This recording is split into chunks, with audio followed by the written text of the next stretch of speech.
Welcome back to Microsoft Flight Simulator, and welcome back to the Milviz 310 Romeo, the Cessna 310 Romeo. We're taking a flight today from Nice to Genoa. It's a flight I've taken a lot in the past. I probably took your first in FSX, X-Plane, and here we are on MSFS. I'm sure I did it. I think it was my first flight in this sim that I took. I always take the first flight to Genoa. Just a nice little trip along the Mediterranean coast. And of course we're doing it at night. We're doing it live in real-time weather, which is going to be interesting.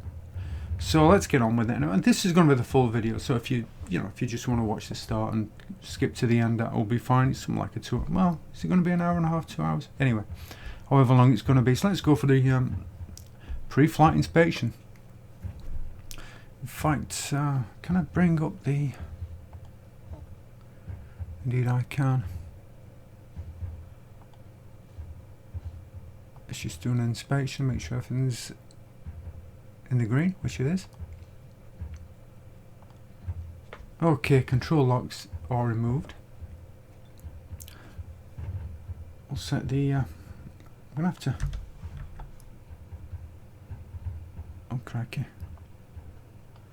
I have to scoot around a little bit with the arrow keys. All switches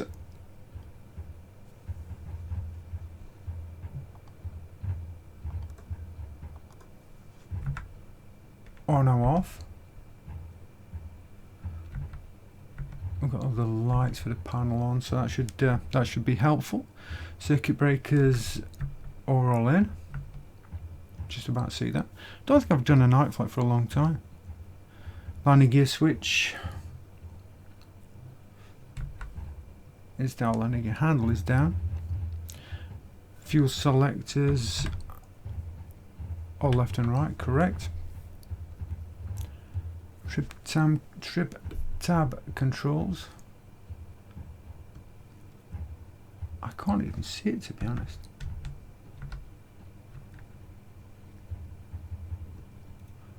There it is. That's a rough one to see. Just want it to the after that white space. Battery switch.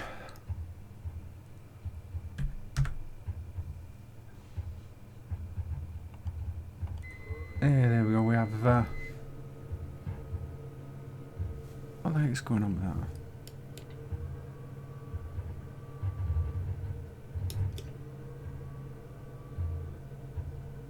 Anyway, flaps are up. Navigation and anti-call lights.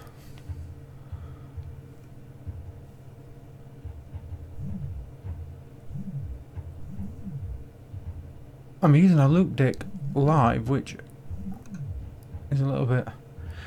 The loop deck live is useful.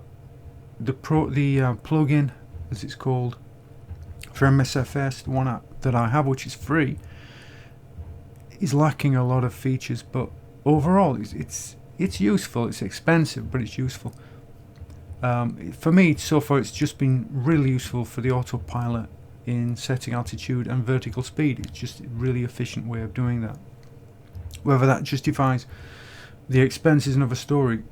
I've got a feeling there's a paid version which has more features, although I might be misremembering that. But it's lacking stuff like setting course with the knobs and dealing with the Garmin's. You can't map. I mean, you don't directly map the controls, as in, in the way that you used to. It's a long story. If you ever get a loop deck, you'll understand. But yeah, really useful, but really expensive at the same time. Okay, so nav and collision lights, fuel gauges. Well, let's set our fuel up.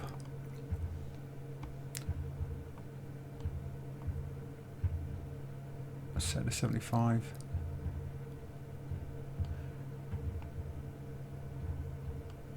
That will do. That should be more than enough to get us there. Wing flaps, set the wing flaps down.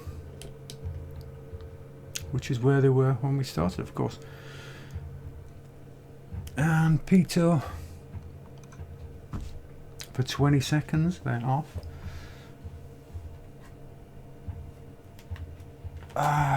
Before starting engine. Well, the pre-flight inspection is now. Let's just say that's 20 seconds. It isn't, but let's just say it is. Cabin door latched and secured is. Circuit breakers are in. All switches are off. Well, kind of, sort of. Avionics master switch is off. Auxiliary fuel pump switches are off. Battery and alternators on. Lighting rheostats. That's caught me again. I hate that.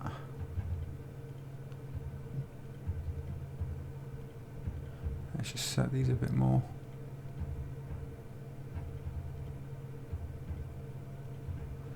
I should do.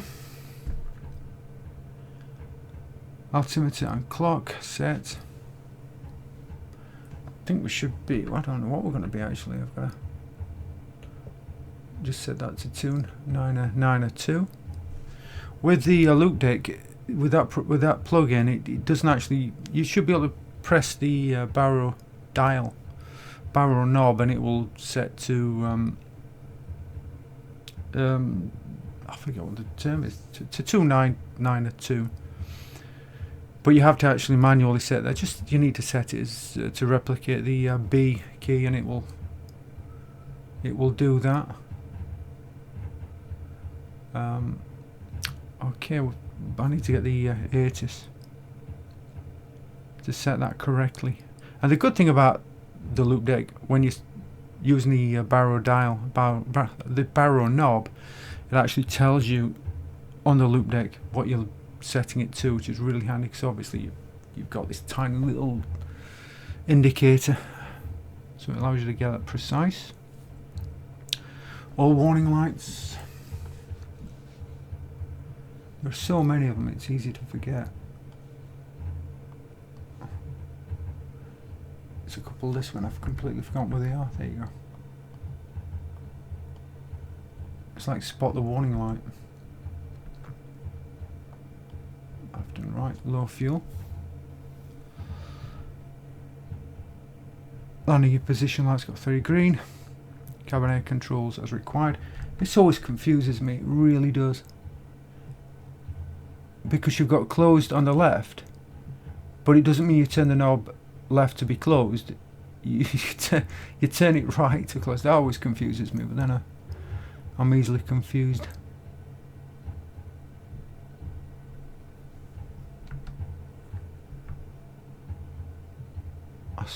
I think that's been. I don't think I left it in that position. Can I? I'm gonna try that.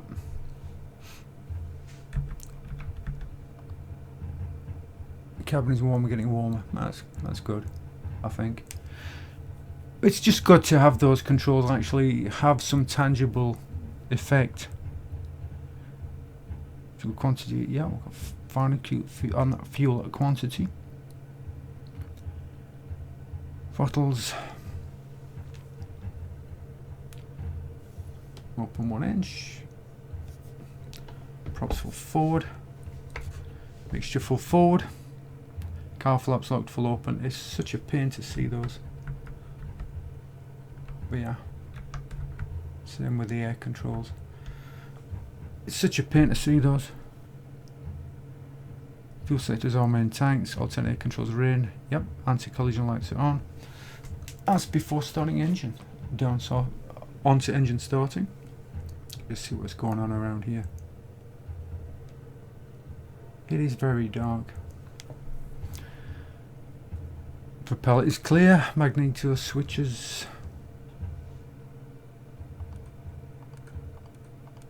are on. Let's start this left engine.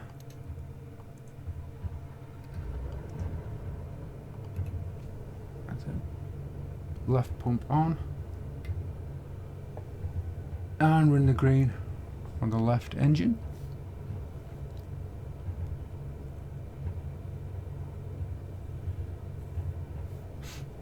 Yeah, about 1000 RPM. And let's start the right engine.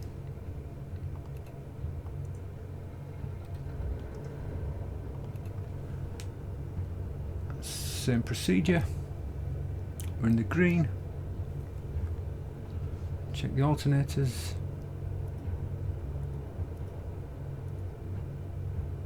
Total volts is where it should be. Leave it on battery. And we're done. So before taxiing, in fact, let's get these wing flaps up.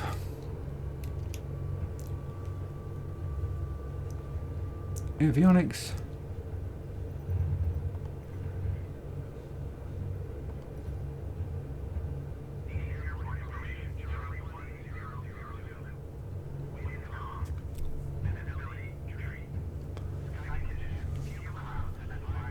Okay, wind calm, that's good.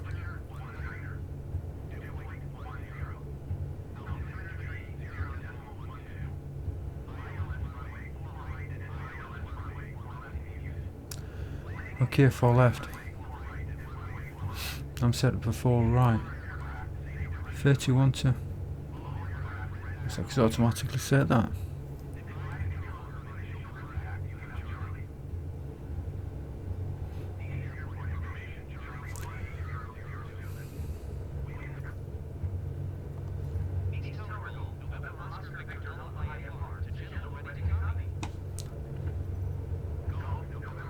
I got... I said that before, it's completely... Anyway, 4771. Wrong one.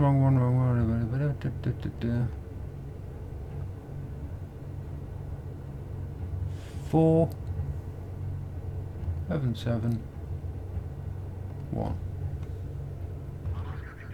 I was just in the process of hitting the...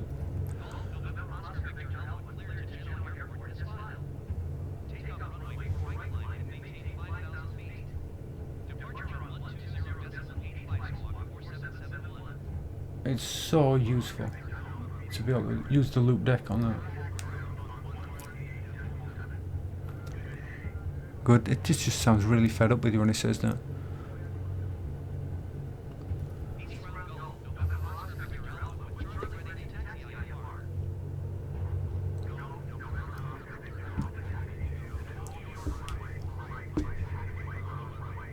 Nice and 4 right.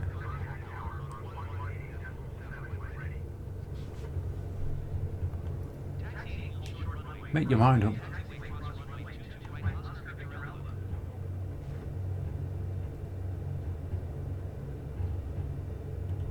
Okay, I'm just setting up the ILS.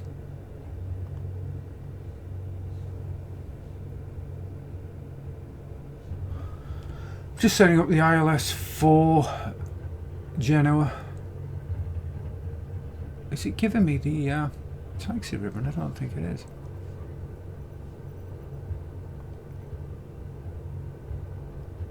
I want the taxi ribbon because... Or is it that way? Oh yeah, because yeah, I took off before going in the opposite direction. I cannot see anything that way. I think we can go right. I don't think we're going to be hitting anything. Okay, avionics set. Yeah.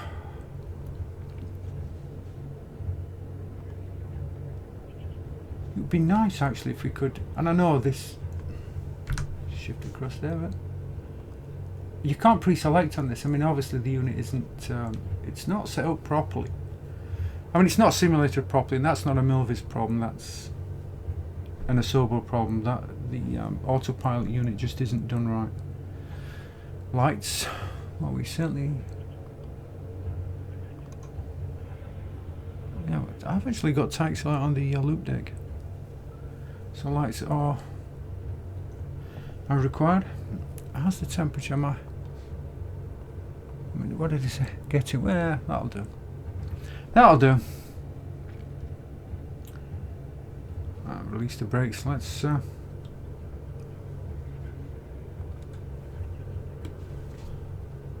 get going. Obviously, the friction isn't simulated as well in MSFS as it is.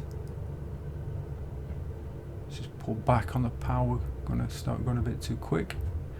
Yeah, the ground friction isn't as good in MSFS as it is in XP12,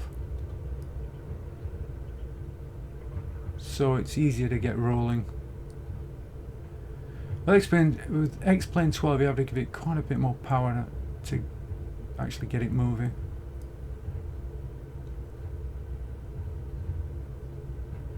This is all a bit eerie.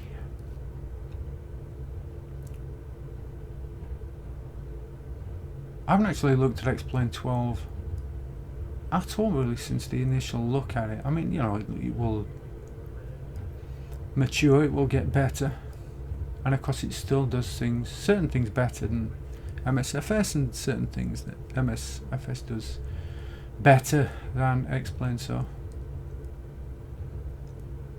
I keep bumping into louder air aircraft. I'm using AIG, but I couldn't for the life of me find Italian airlines, so I need to look at Nice and figure out what airlines go into Nice and also Genoa, or operate from.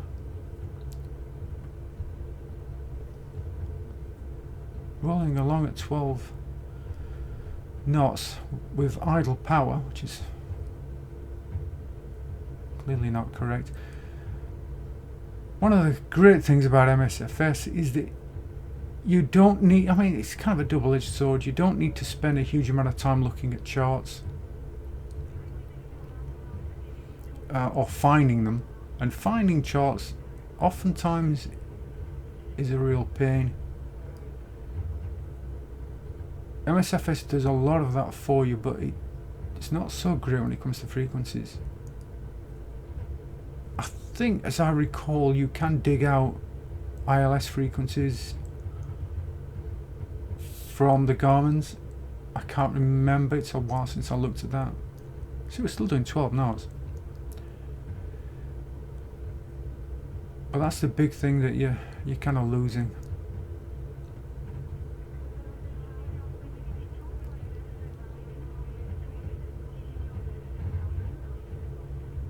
So yeah, we're going to take off and head east to Genoa.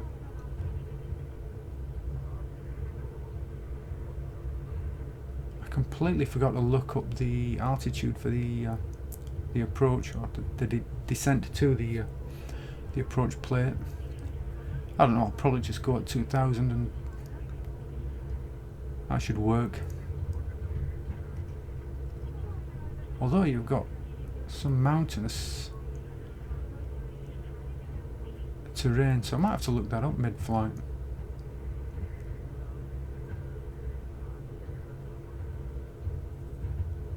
Because there is some terrain that you have to will be landing on runway 28, so I mean, whichever way you go, you're gonna have terrain one way or the other.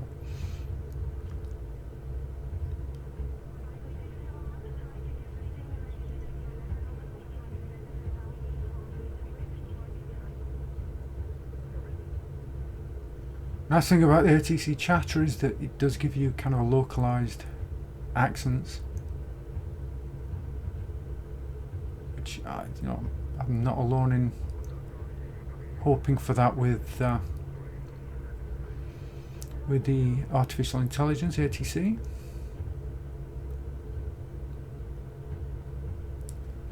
Got here. It's all a bit too dark. But I'm sure it should be a lot brighter than this.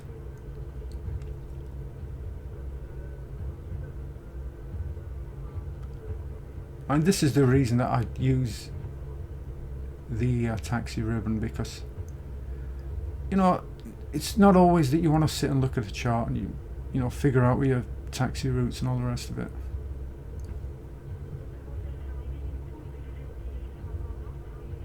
And it's good just to have these crutches. here and there. I'm using ATC. I will not be using ATC all the way, I doubt anyway, because ATC has a habit of sending you from one altitude to another as soon as it starts going for crazy altitudes. Now I'll just switch off ATC, change the frequency, and just do my own thing.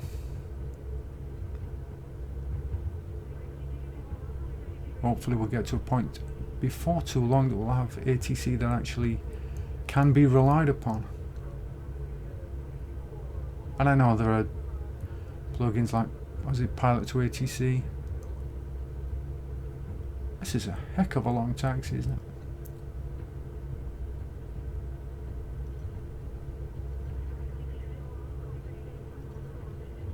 And right now I don't really have the time to commit to things like VATSIM.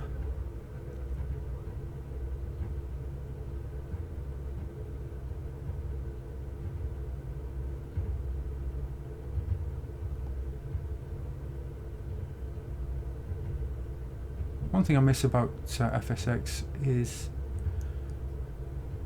aircraft at airports.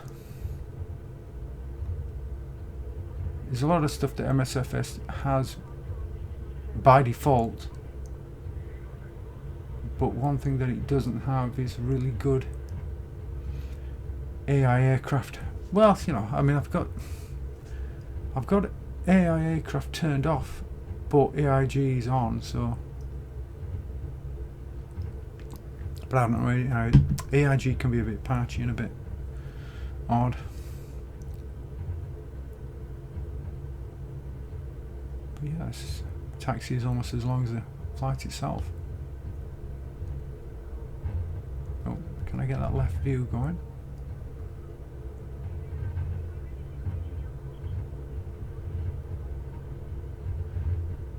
So at some point we'll actually get to the run or the hold short point, and I'll do the engine run up.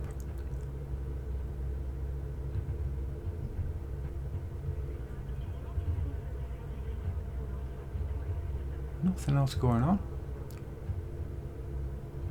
I suppose I've lost about half my viewers already. People get really impatient with taxing and anything like this.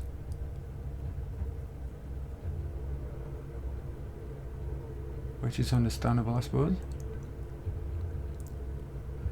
Okay, I think we're coming up to the hold short. I've still got power on idle and we're just cruising along at 12 knots. I've absolutely zero. In fact, let's just lean the engine.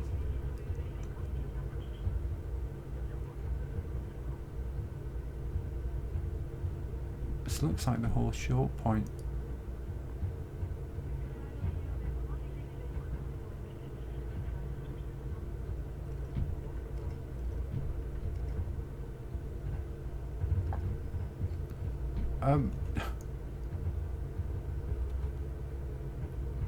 I think that's turning onto the runway.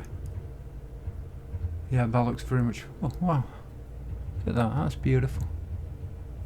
Oh, it's really nice. But yeah, I think this is the whole short point.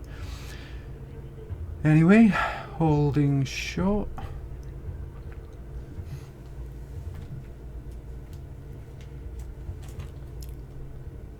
We'll do the engine run up. So.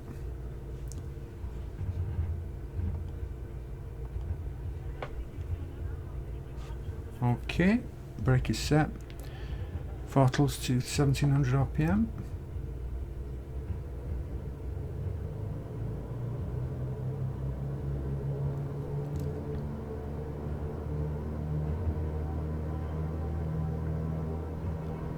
Yeah, it's close enough.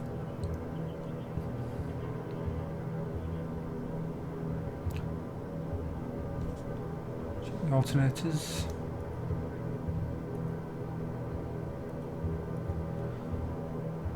Vacuum system. Looks good. Magnetos. I have to just adjust. Let's get rid of the yoke.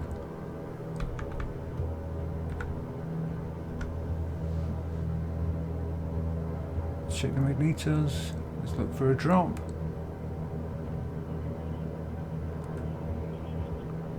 Just a slight drop on that one.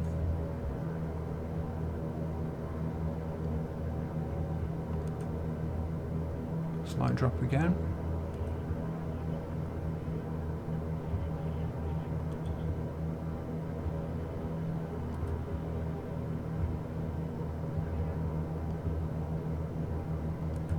Okay, magneto is checked.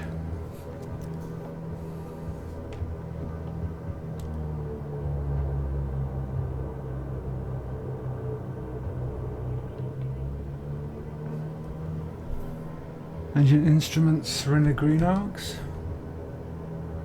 The old T's and P's. And back to 1000 RPM.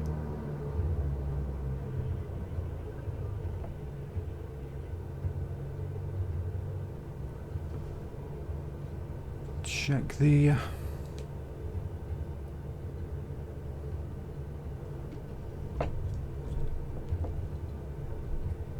looks good. Can't really see anything. Okay, trim tabs, just make sure they're set correctly. Yep. Yeah, I'll do. Car flaps, fuel selectors, wing flaps are up. Cabin door and window are closed and locked. Fuel quantity checked. Flight instruments and avionics.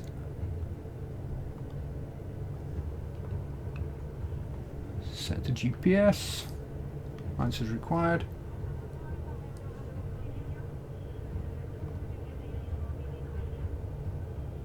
Fun. This is such a rough.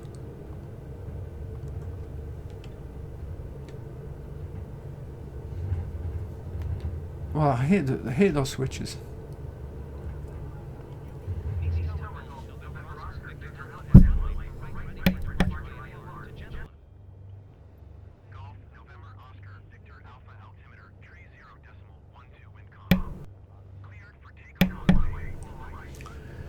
Cleared for takeoff.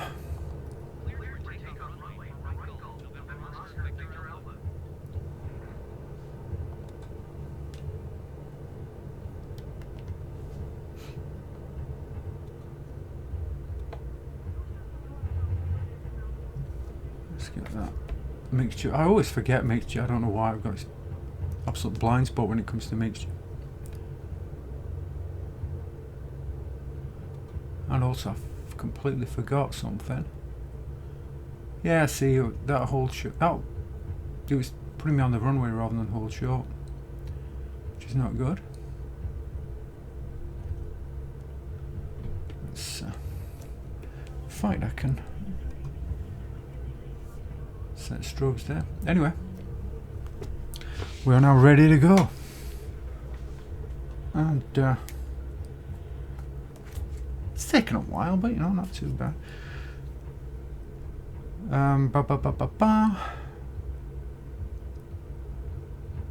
Okay, let's just get going.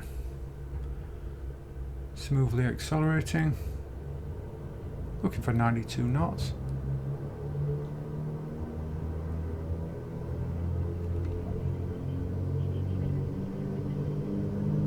Bit of right rudder.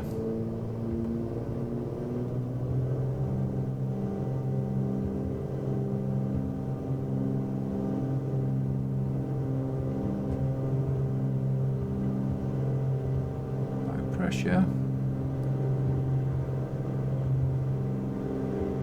A lot of pipe pressure.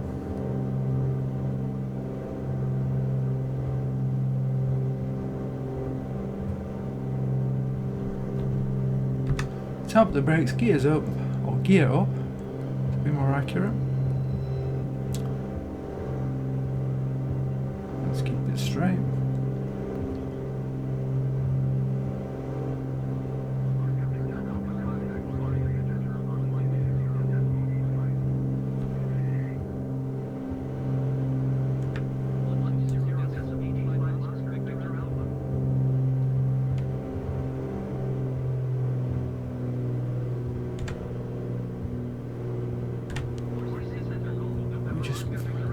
Let the nose drop a bit there.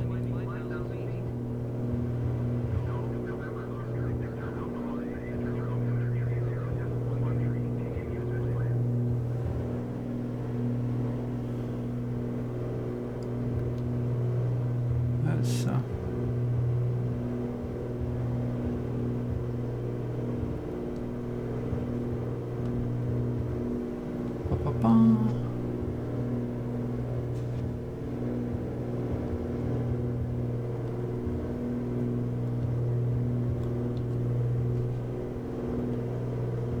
that is annoying.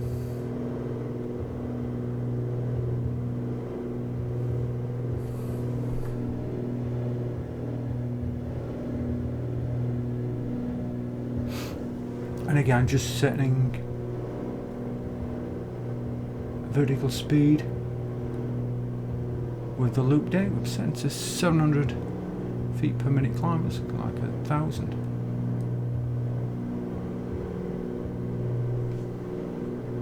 Check gear is up.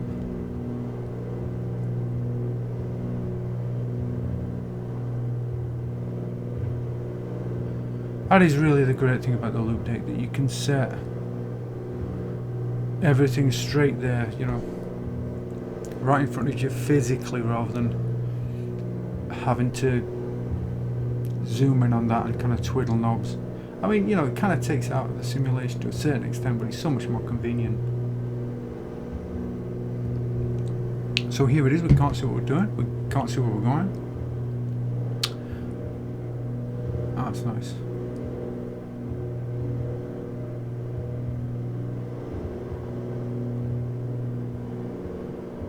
So we're on flight path or flight plan.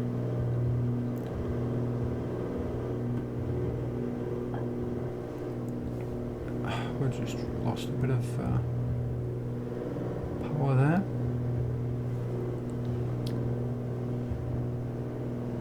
Start leaning the engine a little bit.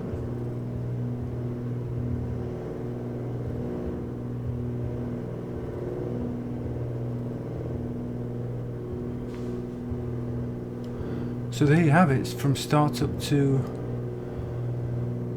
the initial climb. For 107 on the 10, 20, 30. Yeah, but yeah, we're about on the nose actually. We're about 107 knots. So that's what we're looking for in climb speed.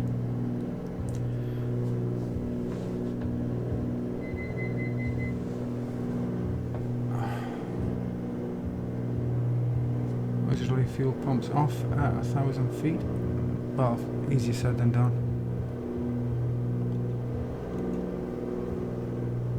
Fuel pump. It's difficult to set those. Normally, you'd kind of want to have a physical button for stuff like the fuel pumps, because it's difficult when you're flying the aircraft to get to 1,000 feet and use the mouse to switch to turn those off. Whereas if you've got a physical switch you can touch, it's a lot easier. But the problem there is that they're not two-way switches. In this aircraft, the fuel pumps are free position switches, and it's really difficult to get that to work. All you can do is kind of, I don't even think there's an entry that you've got for kind of fuel pump switches one way and fuel pump switches the other way, rather than on or off, if you see what I mean.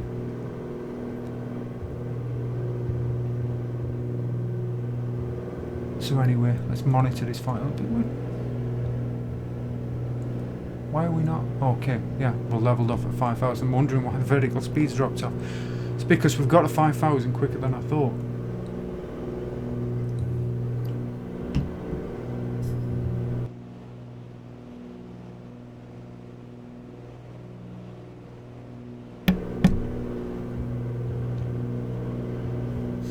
Let's take a look at that view.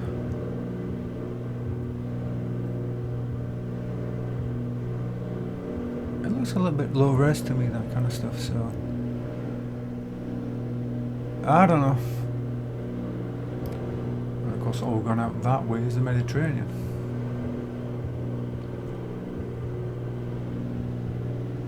So let's take a look at where we are.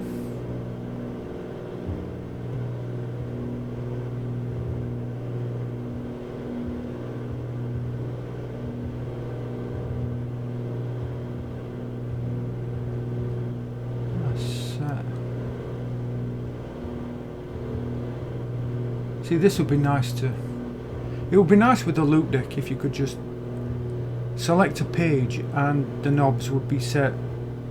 For example, you'd select a page for the Gorman 530 and then the 6 knobs would all be specific to the Gorman 530.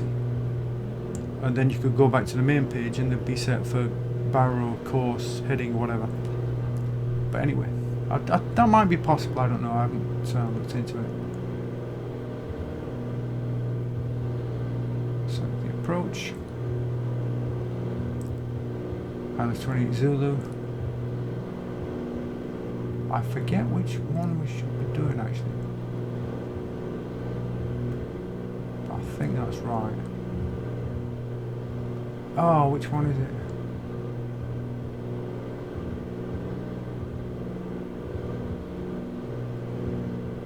You know what? I can't remember which one's about. I'll just go with Geek Code. And I'm hoping that that's going to be correct. This is what happens when you just wing it, unfortunately.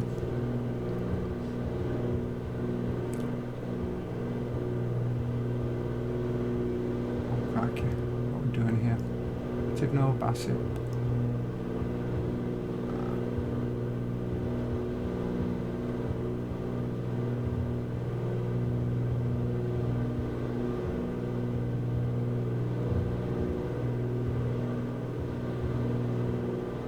Hopefully that's going to work. It's not scientific, but hopefully that's going to work.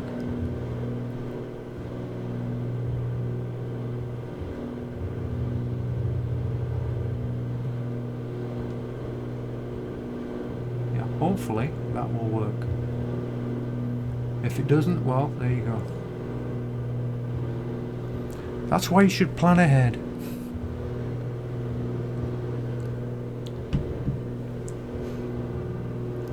See how the passengers are doing. Cabin is hot and getting hotter. Oh dear. I knew I kind of knew that would happen.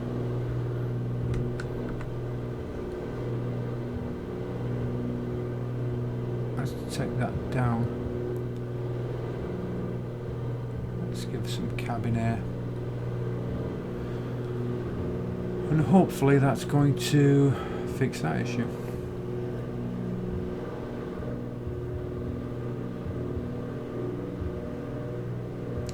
Kind of missing aircraft here. Doesn't look AIG's really doing much. Surely we should have more aircraft around.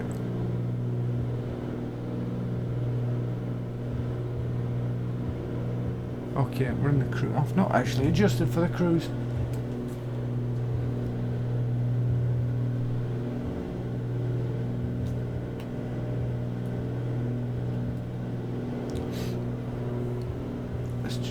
If we can find the actual cruise page.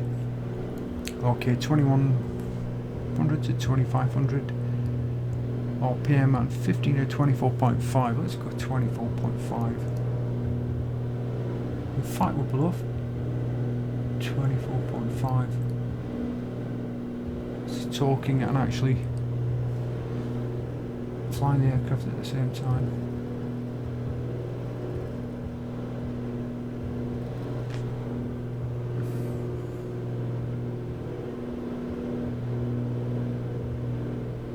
Set it to about 75%. And T's and P's are still in the green, so we're fine with us. Fuel is good. What we'll do.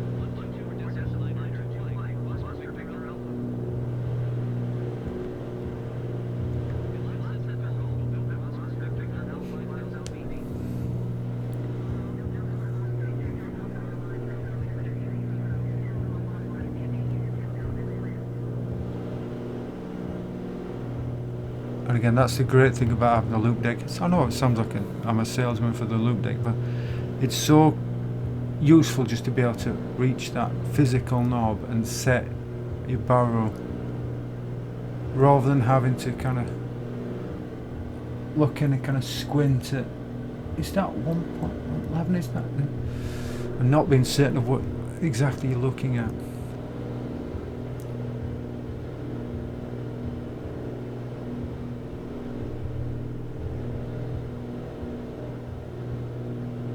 Wow, that kind of brightened up a little bit there, didn't it?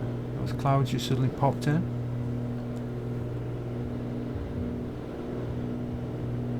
It does give going that way.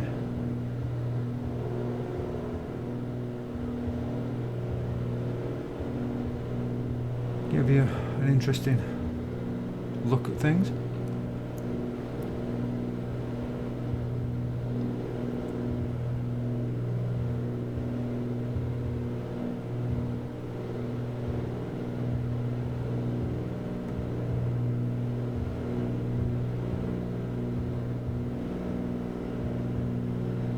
What is about 170 knots.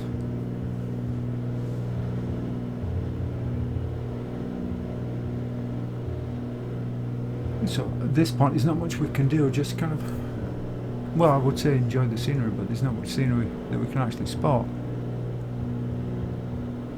I always feel that at night it's just, take a look, it just looks, the ground looks a bit low res. I don't know, it just always looks a bit flat and low res to me. Whereas when you look at the moon and the clouds, they look more detailed and more engaging, if you know what I mean. I'd love to see some actual aircraft. But, yeah, you know, normally with flights, is that an aircraft out there? Or is that a star? No, I thought I saw it flash. With AIG, I do normally see more aircraft. Maybe it's because it's at night, I don't know, but I'm not seeing much.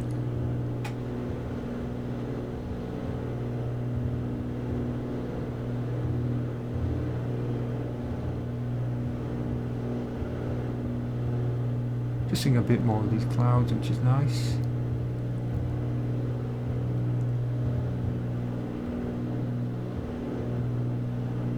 So long since I've come into Genoa. I don't recall if I actually have payware for Genoa. I should have, but I can't remember if I do or not. Anyway, looking at descent, power as required to maintain temperatures in green, cowl flaps open or as required, mixtures adjust for smooth operation with gradual enrichment as altitude is lost, altimeter at or below transition altitude, sec UNH. Okay, we're going down to about 2,000 feet, I'm guessing at 2,000 feet for the approach, so we want 3,000 feet.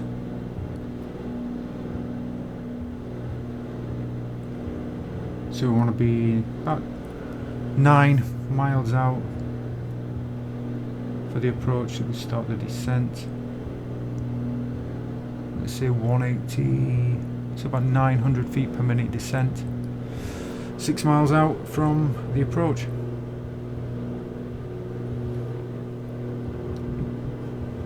If you don't know how to calculate top of descent and rate of descent, it's very easy. I always give the example 24,000. If you're at 24,000 feet, you need to get down to 4,000. Well, that's a 20,000 gap. So 20 multiplied by 3 equals 60 miles. So 60 miles out, you'd start your descent. 3 degree rate of descent, multiply ground speed by 5. So if your ground speed, you can see that on the Garmin, it's currently 177. Let's say 180. Multiply that by 10, 1,800, divide that by 2, 900. It's as simple as that. It's really simple to make those calculations. It really isn't difficult. You don't need a calculator for it. It's basic mathematics.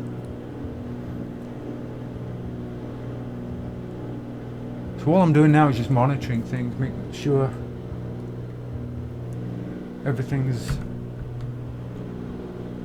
You know, T's and P's in the green. Nothing looks unusual.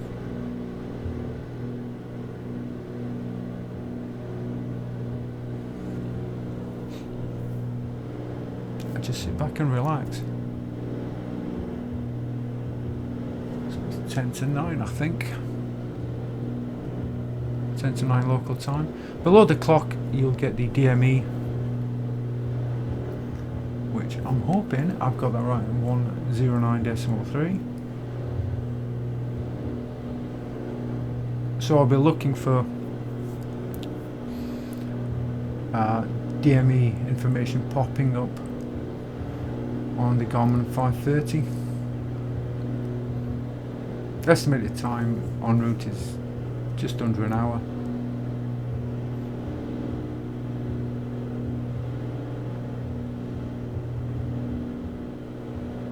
The one thing that will catch you out is that I believe when you switch from GPS to localizer, when you're on the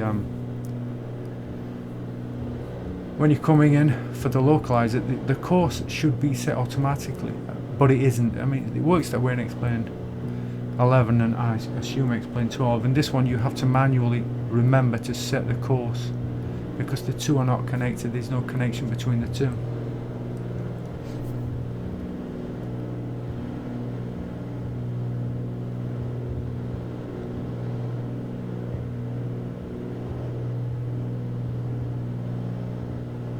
Let's just have another look.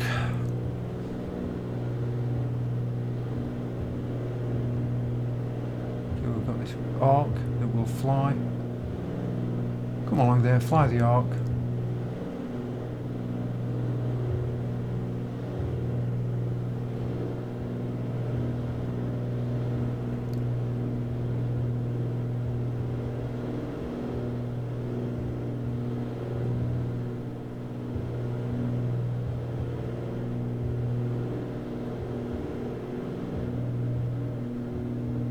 We've got his stars, that's all we've got.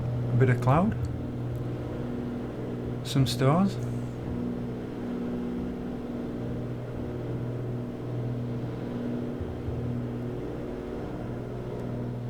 And congratulations if you've stuck with this flight so far. Most people last about 3 minutes and then back out. So hopefully watching the video, if you're struggling with the aircraft or not quite sure how to fly it, because half the fun, I mean, you know, for me I'm mostly interested in GA aircraft. I'm not really so interested in the heavy stuff. And there's a, you know, if you want to fly these aircraft the right way, you know, it's not that difficult really. Just get yourself a decent checklist.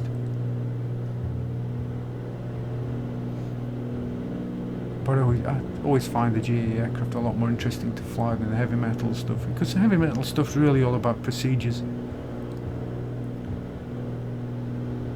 I don't know, I just don't find them as interesting. I know that I'm very much in the minority on that, but this is where the interesting stuff happens, in my opinion.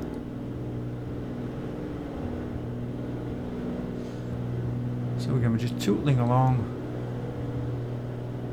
heading directly for the moon.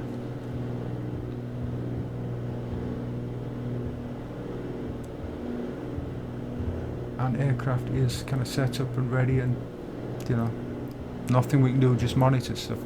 Of course the important thing is failures are set to rarely, which is the kind of real world kind of frequency. So you do have to bear in mind stuff can fail, it can go wrong, and if it does go wrong, then you have to, you know, figure out how you're going to deal with it. If you have an engine failure, you know, how are you going to deal with that?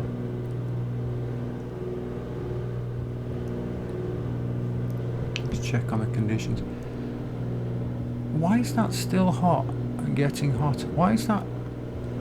Okay, let's concentrate on figuring this stuff out, because this is bizarre.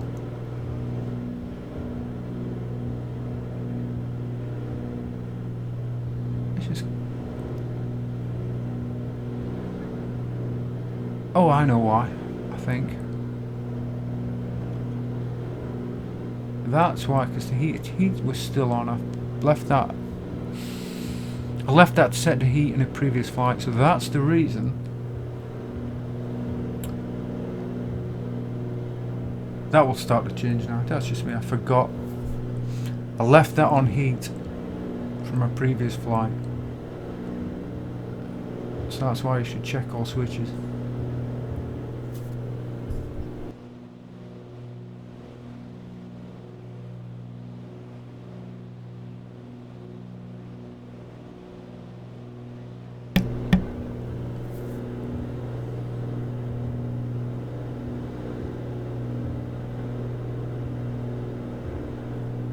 We've not heard anything from ATC for some time, which is a good sign. The problem with ATC is it will start saying, you know, climb to 13,000 feet or whatever, and then it will you will have to then make this huge descent, whether or not ATC tells you to descend or not. 49. I assume that's Fahrenheit for outside air temperature. I forget how those work. I actually put a tutorial up on how those work, but I cannot remember how you set it to Celsius. And in fact, I don't think it works as well in Celsius as Fahrenheit, if I remember correctly.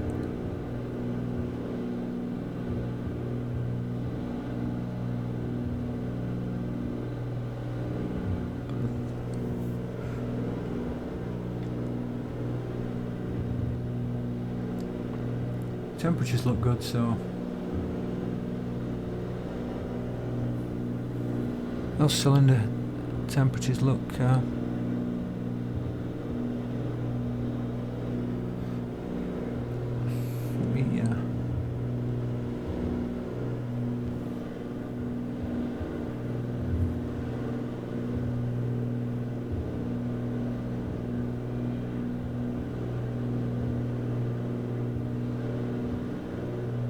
is it going to increment?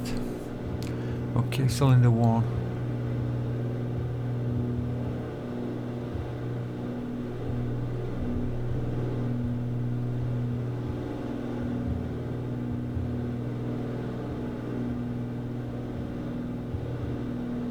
Yeah, well, exhaust gas temperatures are quite high because we've got it leaned to peak. Yeah, I think that's good.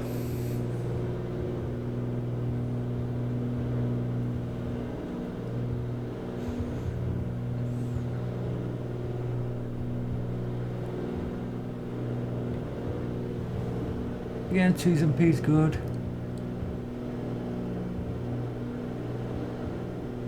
There's nothing that looks out of place. As I say, EGTs are quite high because we've got it lean to peak. Okay, we're coming up to that arc. I say we're coming up to that arc, it's not actually coming up close to that arc. A fair way to go.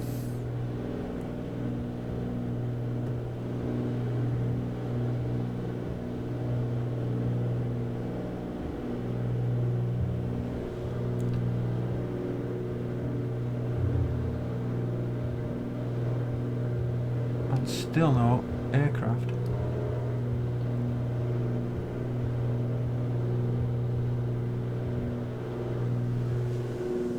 So, you know, in the comment section, if you have this aircraft and you know, feel free to give your opinions on it. Personally, certainly from what I've seen, it's the best.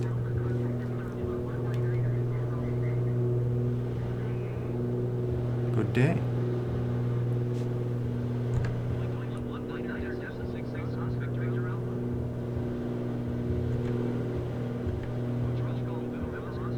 Don't tell me to climb.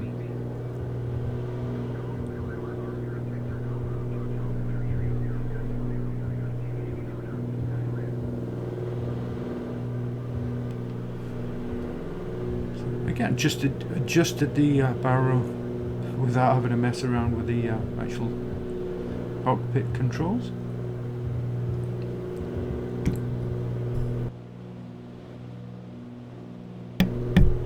So yeah, just to finish that thought, if you have the aircraft, feel free to comment and give your experiences of it, what you think about it. The only thing I would say really is, okay, we've picked up the localizer. Got the correct ID, ILS28. As I keep trying to say, but I keep getting interrupted by stuff. Yeah, feel free to give your experiences of the aircraft, what you think about it. The one thing I would change, and again, it's not Milviz issue, it's an SOBO issue. I would get that autopilot panel fixed, because that's not right. You know, it's workable. It's you know, it gets the job done, but that's about all you can say for it. Okay, we're coming up to the arc here. It's got a right turn coming up.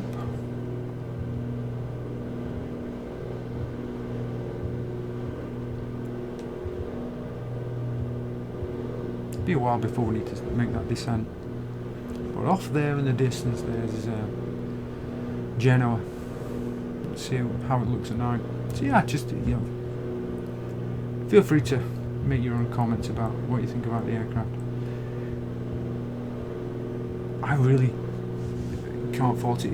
It is, in my opinion, the best GA aircraft for MSFS, unless I've missed something in the meantime. You can't beat flying twins. Twins are just awesome aircraft to fly. The big limitation on single engine props is they just take forever to get to places. So they're great for flying circuits, they're great for short trips, but when you want to cover any sort of distance, you've got to either have an awful lot of time, or here we go for the right turn, or I'll just take short trips for single engine aircraft, take longer ones for twins. It's as simple as that.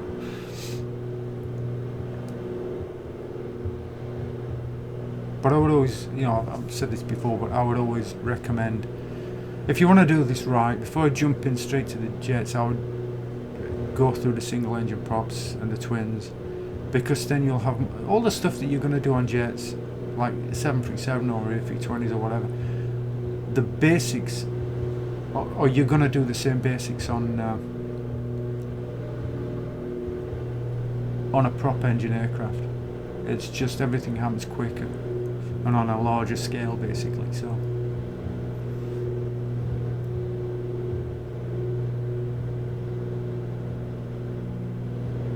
I mean, if you're looking at improvements on the aircraft, the engine monitoring equipment could be properly modelled, because it's not properly modelled. Well, when I say properly, it's incomplete. You can't lean using the lean find stuff, so yeah. But other than that, I can't honestly fault it.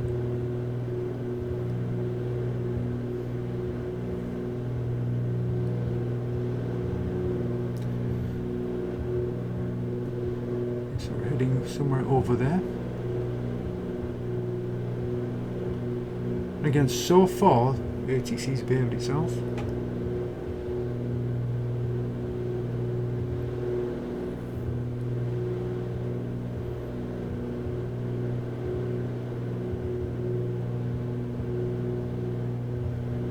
Hopefully we've got the approach set up correctly.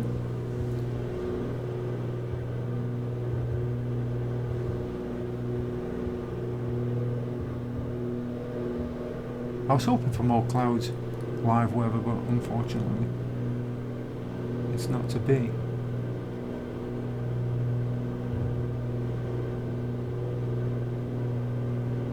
I'm getting a bit suspicious of ATC being so quiet. Any second now it's going to say we've climbed to 13,000 feet or whatever. The great thing about sticking with ATC all the way is that it will then give you a parking slot. If it behaves itself, we can use ATC all the way in. then I'll park it up in the appropriate location. If not, I'll park it up and shut down early.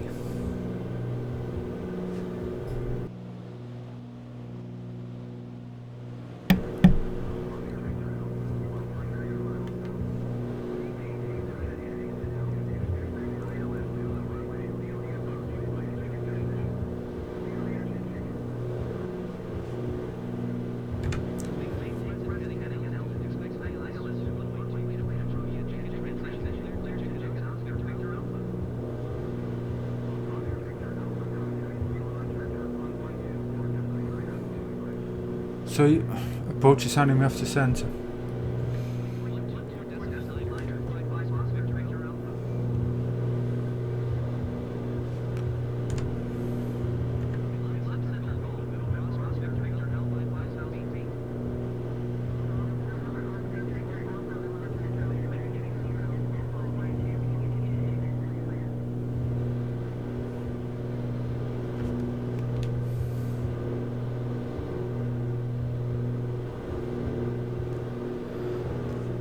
Let's just work out when we need to.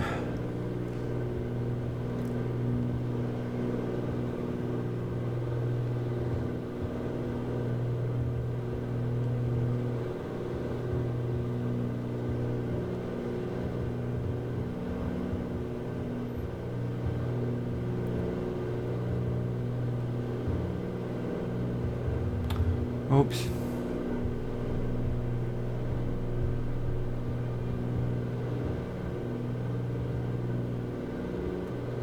Where are we anyway?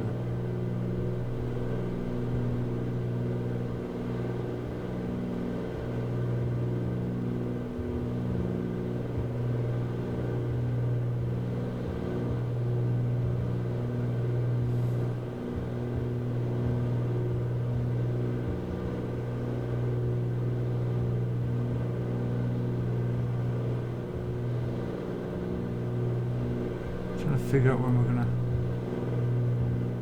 start making that descent.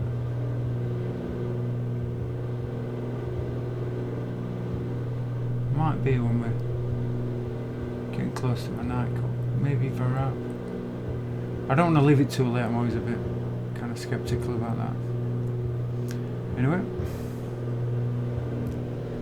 I think G cut was probably the wrong one to pick. I think we're going to go around and yeah, we're going to go around in circles a little bit. Probably the mistake picking G-cut. That's going to add a little bit of time. But hey ho. That's what happens when you don't plan things properly.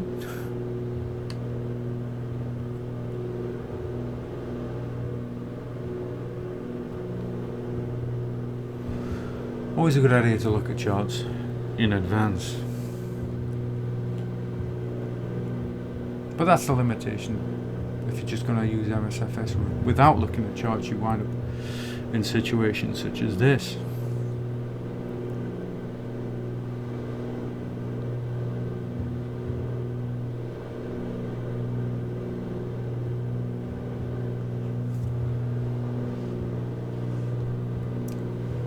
So again, just checking T's and P's in the green.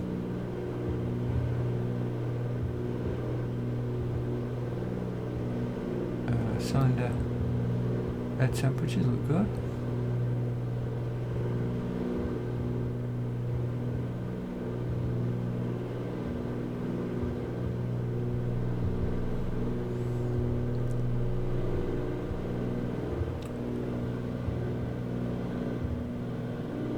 I was just thinking for a sec, maybe the left.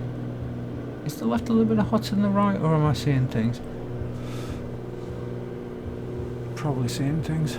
Yeah, it's all symmetrical. So looking at that,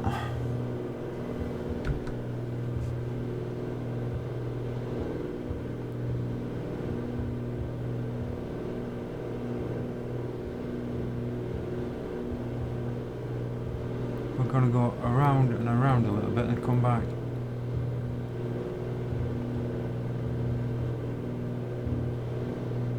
which is not ideal, but you know, it is what it is. Gives us a little bit more time to, I don't know, fly around.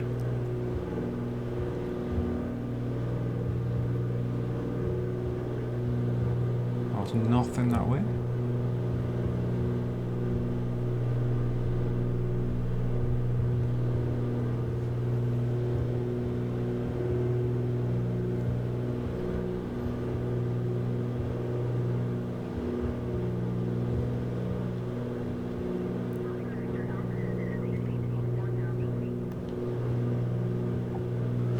Okay, descend and maintain 4,000 feet.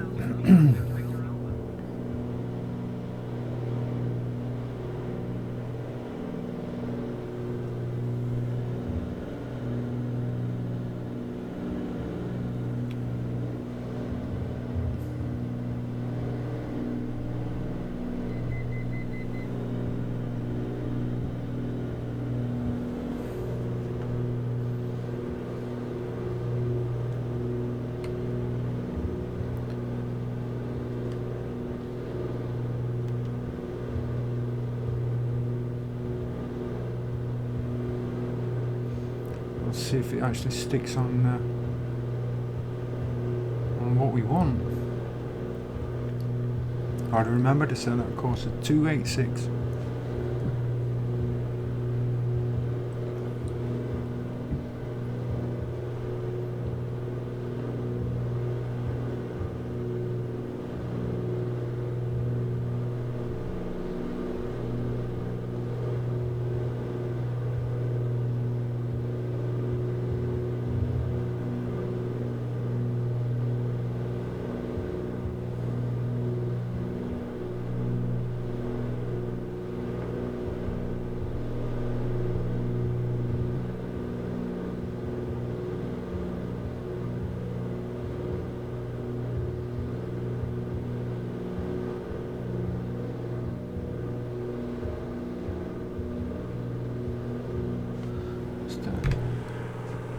Take a look outside.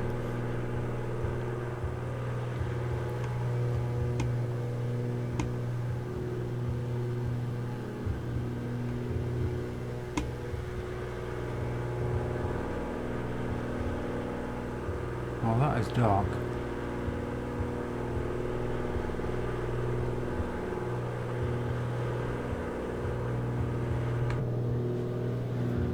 Okay, that's the obligatory external view for screenshot use. Got to get the thumbnail somehow.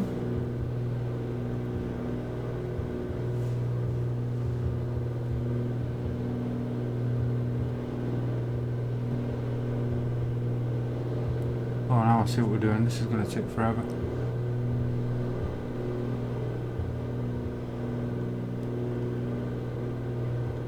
We're going to fly all that way around and then come back.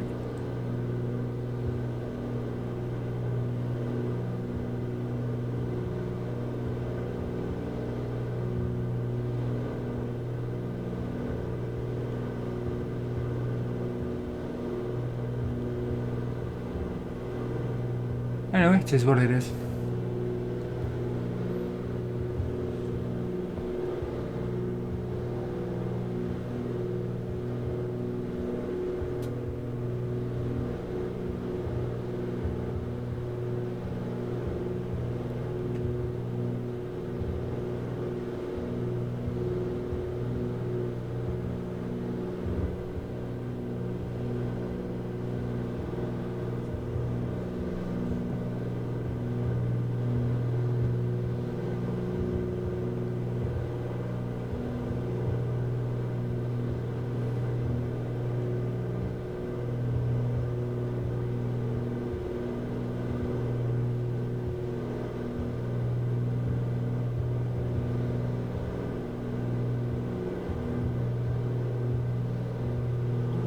I might have actually been better going to assist history. Anyway, we're going this way now, so that's all there is to it.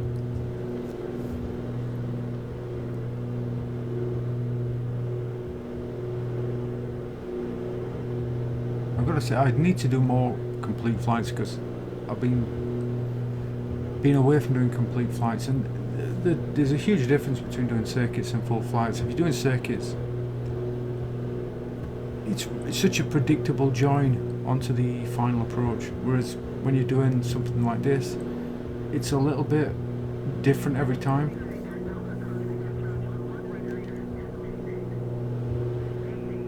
Good day.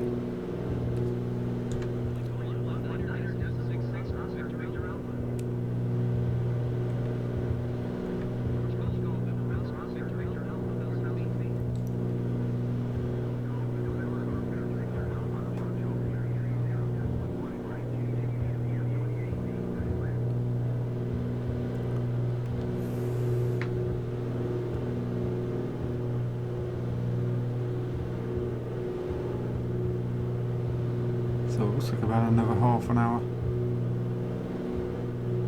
And right up there,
let's just fly the approach.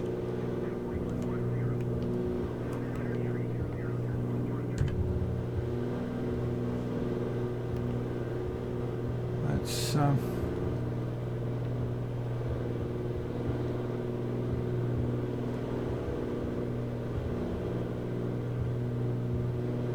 wait a minute, let's not climb.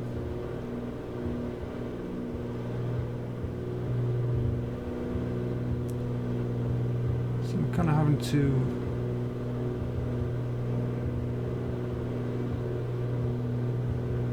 improvise a little bit here. It's cleared me onto the runway, so let's just do this way.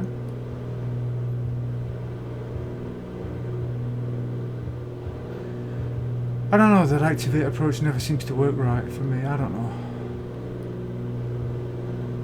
I don't know, it just doesn't seem to work right.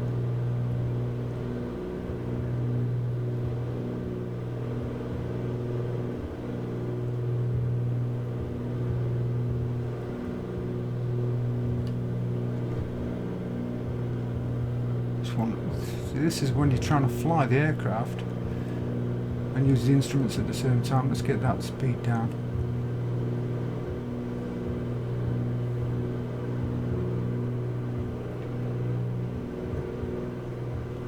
So I'm gonna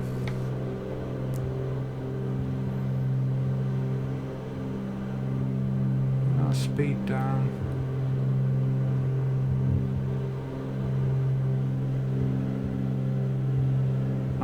.4.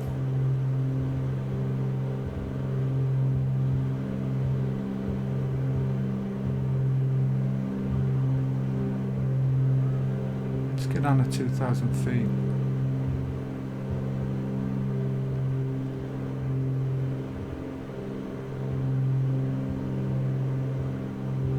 be a bit high here, so I need to get some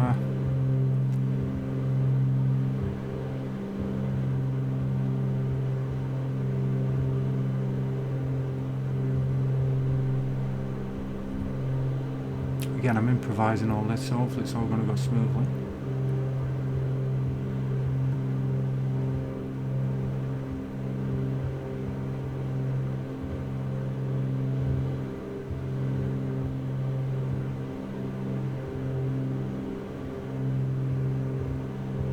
Trying to get airspeed down a little bit more. Let's get that first stage of flaps in.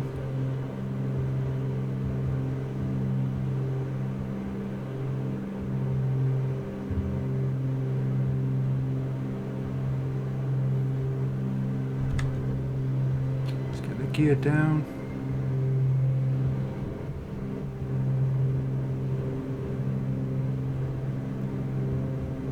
Gear is down.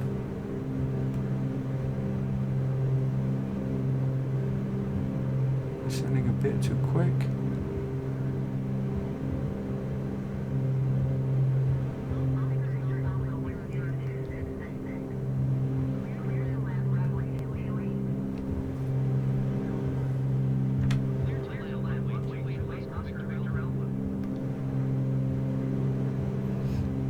So it should pretty much be coming straight down our throats, so it should be fine. Descending rapid, but we've got to get down.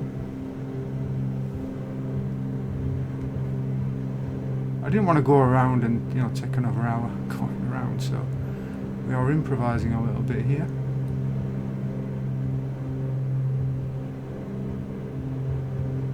We're going to be a little bit high at the moment.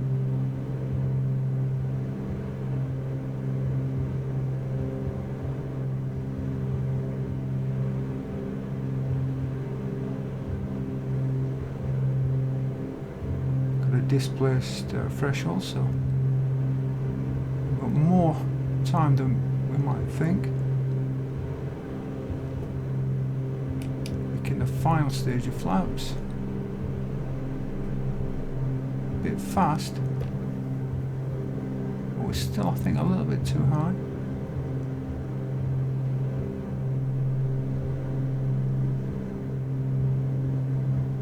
Might be about right there actually now.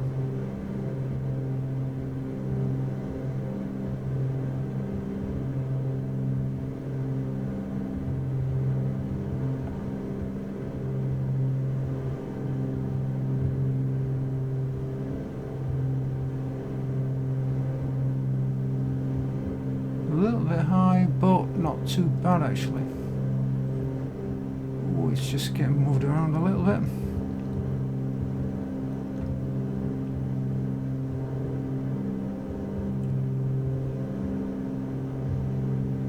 Keeping it centre line is a little bit difficult.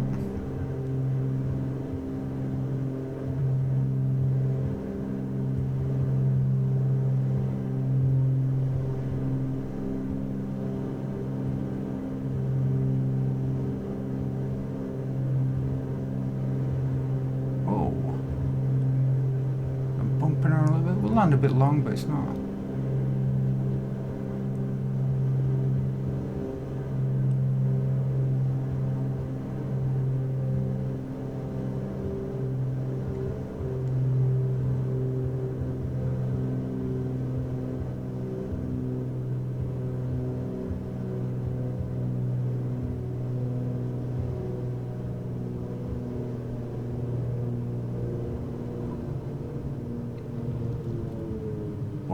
Whoa, what the heck happened there?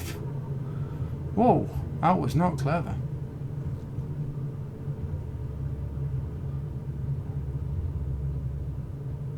And I went a bit awry at the last second.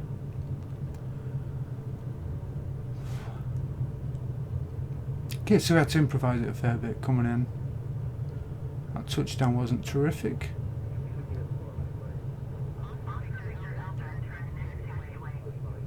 Absolutely.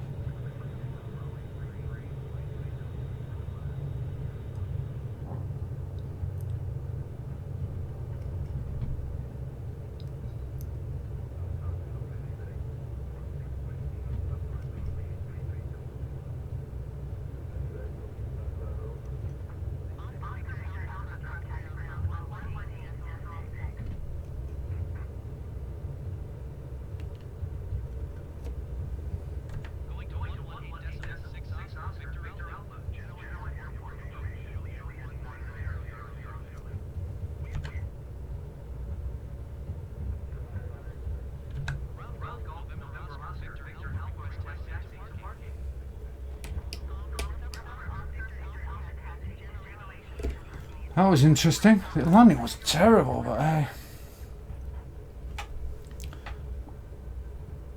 Auxiliary fuel pump to low during landing roll. Good luck with that. Wing flaps are up.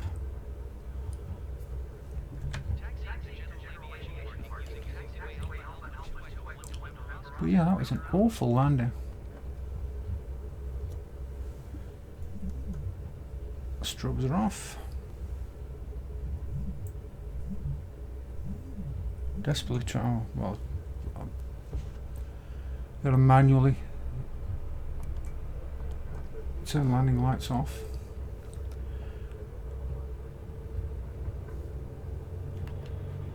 So yeah, terrible landing. Absolutely awful. Bit low, bit long, bit floaty.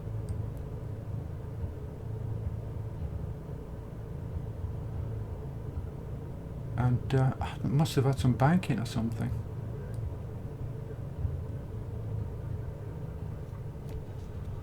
Just idle the throttles. Apparently that works. So yeah, interesting flight, terrible landing. I had to improvise a little bit coming in on the approach because I didn't want to go around on another loop. But ATC behaved itself pretty well. I can't really fault it.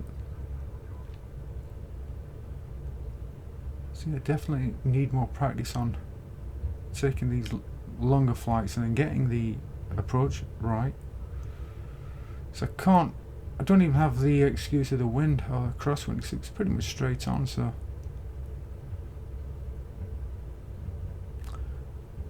not the best landing, but there you go. Anyway, I hope you enjoyed that nighttime or dusk or evening, to be more accurate, flight from Nice to Genoa.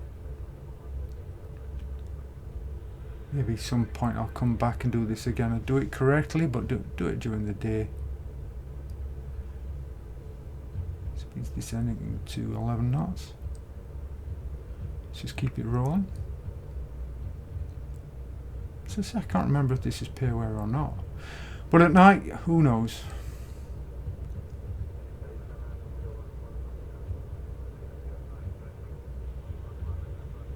So we get rolled in at the appropriate parking spots.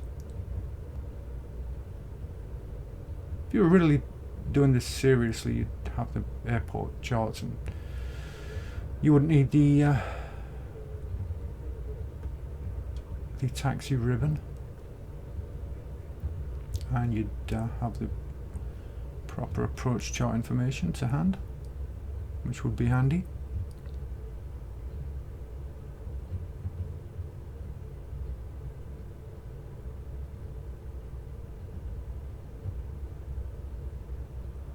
So there we are, a nocturnal flight from, what's the, yeah, that's much better. Cabin is comfortable and steady. It's what happens when you forget to turn off the heating when it's already quite warm. Where are we going here?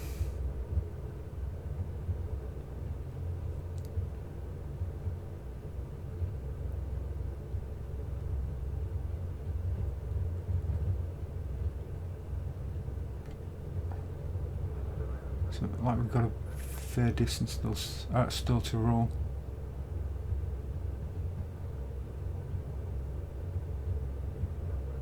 So yeah, practice needed on. I just don't like how dark the airports are. There should be much more lighting than this.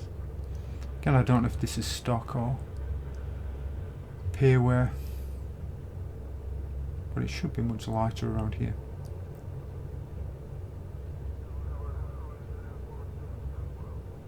So yeah, I hope you enjoyed that. It's just difficult to find time to take these longer flights. I mean, you know, Genoa's not even that long, but it's just difficult to find time. But I desperately do need to you know, you've taken like an hour or 2 hour flight, and there's a certain amount of fatigue comes into it when you're coming into land, even though obviously you're not doing this for real. But I think that's part of practicing stuff like this, that you are just doing this more regularly, that you only have one shot at getting the landing right.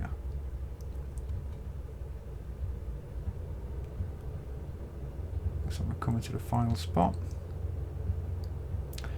So yeah, terrific aircraft if you don't already have it.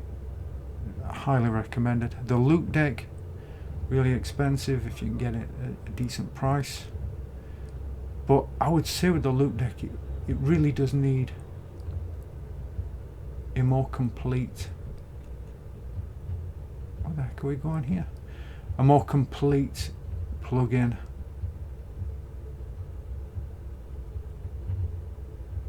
And hopefully you can just set, and again, it might not be possible with the software, but if you could set the dials, custom dials per page, that would be really helpful. Let's roll it in here. We're going a bit quicker than we should be, so let's just roll it in. 4 knots. We've got a fella standing here.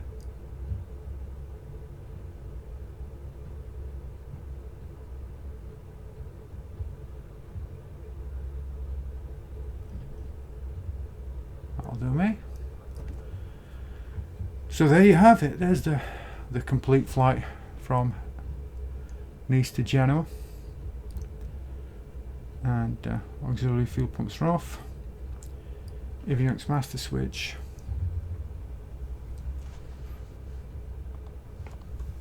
Avionics are off. All switches except battery, alternator and mags.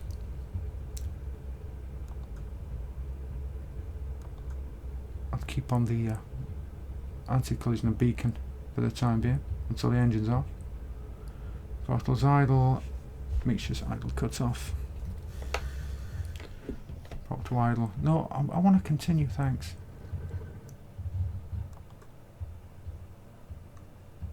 Magnetos. Battery and alternators.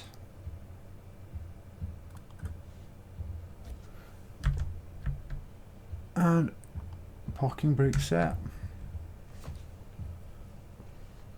Yeah, I know the radio's off. I've turned them off and set the control lock.